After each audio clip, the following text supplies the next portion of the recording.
देश के द्वारे सकारे गई, अब देश के द्वारे सकारे गई। सुत गोद के भूपति लैनिक से, सुत गोद के भूपति लैनिक से। अब लोक हो सोच विमोचन की, अब लोक हो सोच विमोचन की।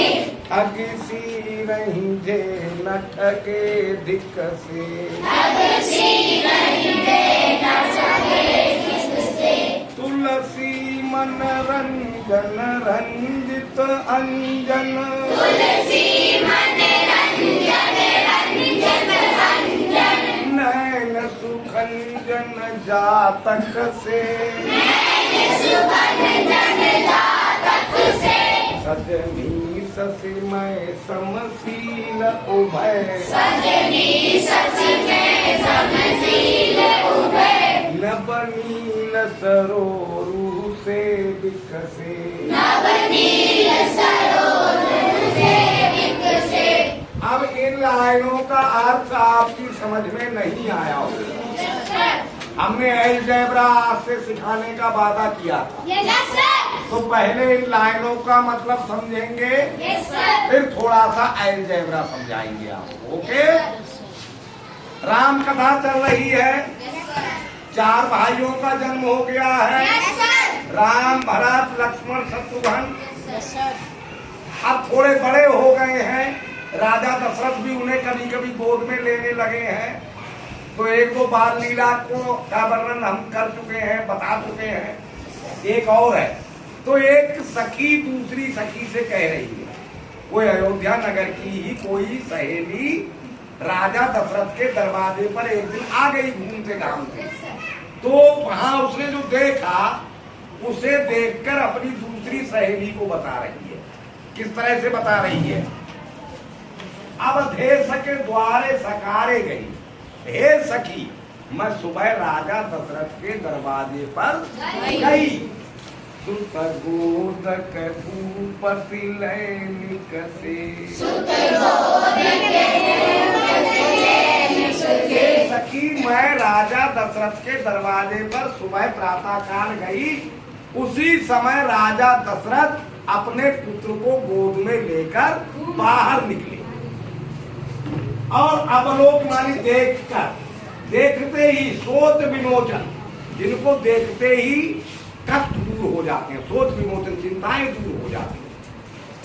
राम वो तो भगवान थे ना, जिनको देखते ही सभी चिंताएं दूर हो जाती हैं, उनको देखकर मैं अपनी भी चिंता भूल गई, ठगी की ठगी रह गई, मुझे अपनी ही चिंता नहीं रही।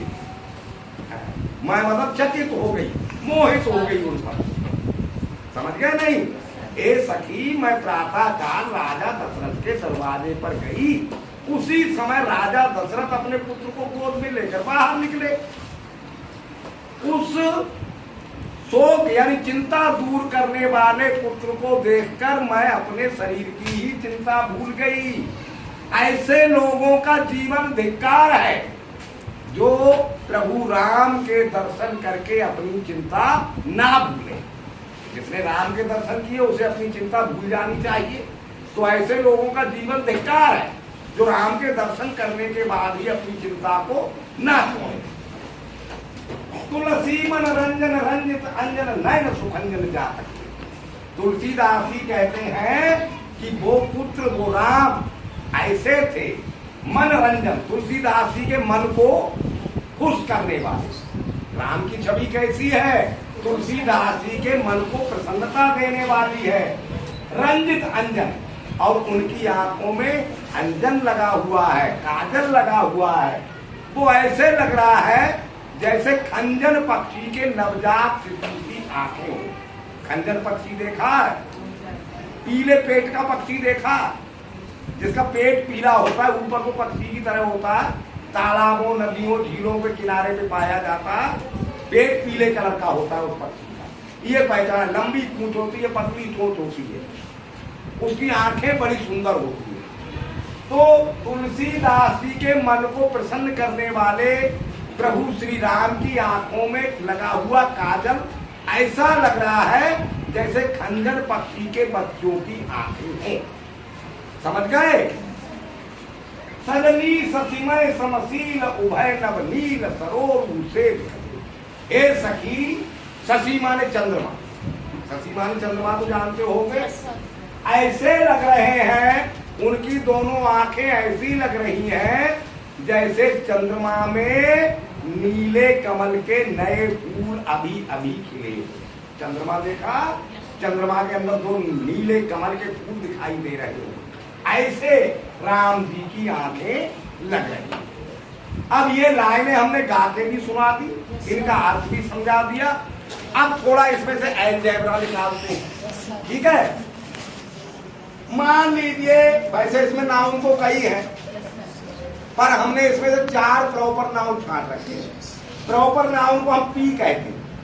हमने पी का प्रतीक बना दिया है, सांकेतिक अक्षर लिख दिया, प्रॉपर नाउन यानी पी। इतनी बात समझ गए? तो अवधेश यानी राजा दशरथ का नाम पी, तुलसीदास प्रॉपर नाउन, और चंद्रमा भी प्रॉपर नाउन, क्योंकि अवधेश हम तुरंत समझ जाते हैं, राजा दशरथ अब हर कोई नहीं है। तो प्रॉपर नाउन कॉमन नाउन तो बताया होगा। तो ये 3 प्रॉपर नाउन है यानी पी, ठीक है?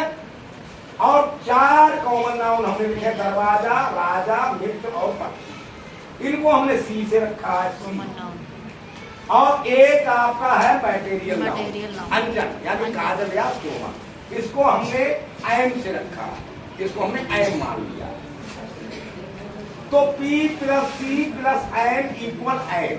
एन माने टोटल नाउन यानी noun, proper noun plus common noun plus material noun बराबर टोटल नाउन। कितने नाउन हैं यहाँ पर? तो अलजेब्रा में सबसे पहली जो बात आपको समझनी है वो समझनी है कि ये जो अक्षर हैं इनको क्या कहते हैं? इनको वेरिएबल्स नंबर कहा जाता है, यानी चर संख्याएं। जरूरी नहीं है कि पी की वैल्यू हमेशा 3 ही रहे, नहीं समझे? यहाँ पर पी की वैल्यू 3 है, सी की वैल्यू 4 है और एम की वैल्यू 1 है। लेकिन ये वैल्यू कम ज्यादा हो सकती है या नहीं हो सकती है? हो सकती है। यानी ऐसे नंबर जिनकी वैल्यू कम ज्यादा होती रहती है, फिक्स नहीं होती है, वो वेरिएबल नंबर्स कहलाते हैं। 1 2 3 4 5 ये कांस्टेंट कहलाते हैं, इनकी वैल्यू बदली ही रहेगी। हम किसी एक वस्तु को ही 1 कहेंगे या 2 को 1 कह देंगे, 3 को 1 कह देंगे, यानी इनकी वैल्यू सेम रहेगी।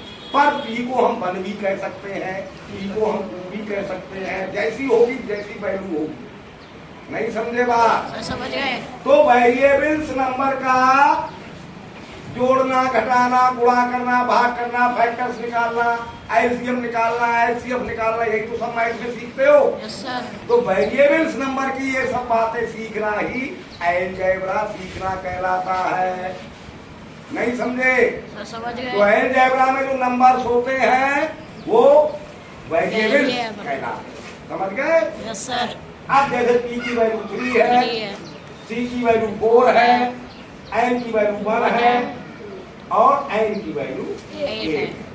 वेरिएबल्स कांस्टेंट, वेरिएबल कांस्टेंट आपने समझ लिया?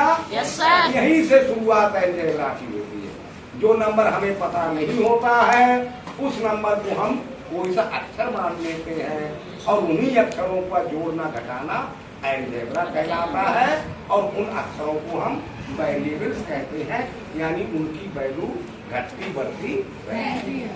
समझ गए?